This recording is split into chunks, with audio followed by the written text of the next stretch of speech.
जय महाराष्ट्र. मित्रांनो, माझं नाव आशिष टेलर. मी राहायला बोईसरला.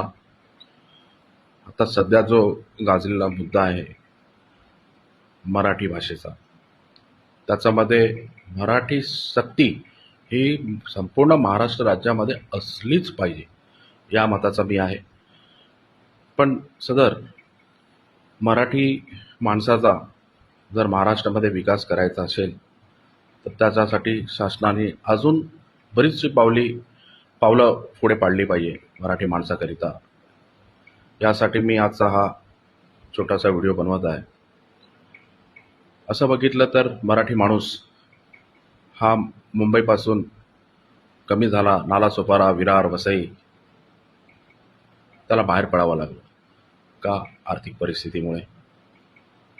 आज माझं मत असं आहे की मुंबई महानगरपालिका असो किंवा संपूर्ण महाराष्ट्र राज्य असो, त्याच्यामध्ये जर खरोखर तुम्हाला मराठी माणसाची काळजी असेल किंवा मराठी माणसाचा विकास करायचा असेल तर त्याला तुम्ही करमुक्त करा. टॅक्स, महानगरपालिका असो, ग्रामपंचायत असो, जिल्हा परिषद असो, पंचायत समिती असो, मराठी माणूस एखादा बँड्राला 20 मजली इमारती पण राहत असेल तर त्याला महानगरपालिकेचा कुठलाही कर येणार नाही. त्याला महाराष्ट्रामध्ये, संपूर्ण महाराष्ट्र शासनामध्ये जेवढे काही स्कीम्स आहेत त्या सगळ्यामध्ये टॅक्स फ्री करा मराठी माणसाला.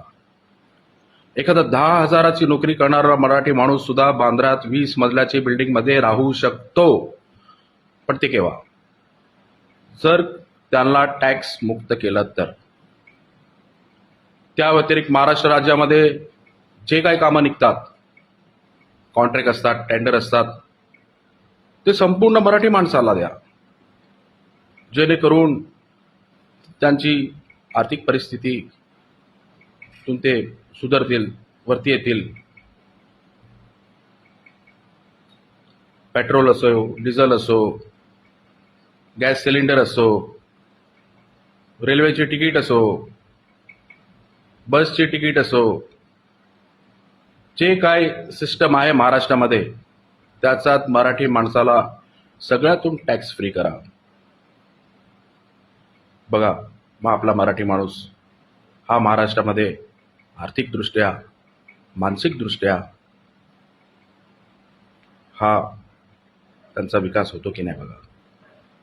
आणि माझं हे म्हणणं नुसतं सत्ताधारीला मिळत नाही. सत्ताधारी असो किंवा विरोधामध्ये असो, या सगळ्यांनी एकजुटीने यावं लागेल, तेव्हा हे काहीतरी महाराष्ट्रामध्ये मराठी माणसाचा खरोखर विकास होईल. कारण की आजपर्यंत तुम्ही जर इतिहास बघितला असेल महाराष्ट्र राज्याचा, तर त्याच्यामध्ये आजपर्यंत जे काय मुख्यमंत्री होऊन गेले ते सगळेच मराठी होते.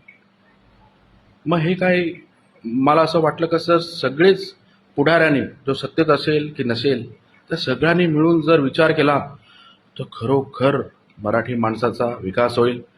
आणि असं जर शासनाने पाऊल टाकलं तर ह्याची नोंद अख्खा जगामध्ये घेतली जाईल. जय महाराष्ट्र.